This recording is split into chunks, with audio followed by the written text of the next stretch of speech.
Well, let's talk about the upcoming election because Stephen Miles in his press conference earlier, he actually acknowledged that the Labor government was the underdog heading into October next year.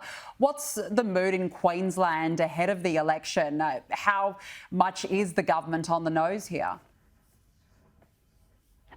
The government loves calling themselves the underdog, regardless of whether they are ahead or not. I believe Anastasia Palaszczuk, the outgoing Premier, famously referred to herself as the underdog at the last election when she increased her margin.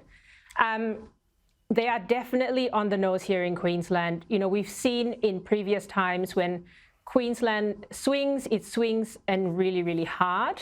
I've heard from sources across the spectrum who have done internal polling that it's upwards of 13% in some of those really marginal seats. I wonder how Stephen Miles as Premier will play in the regions, especially in North Queensland, places like Townsville. So that's definitely going to be a challenge.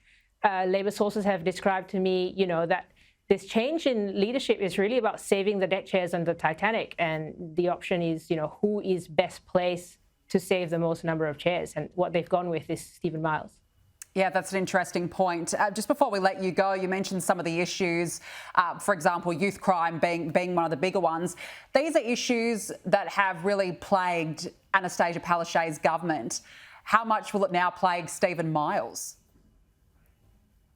The same amount, if not more. I guess, you know, we've seen Stephen Miles in the past. He was the government's attack dog before he took on a more statesman-like persona. But he's had some missteps in the youth crime area. He's, you know, arguably overstepped the mark previously when it comes to, you know, the role of the courts. I think he criticised a magistrate once or what that magistrate had done.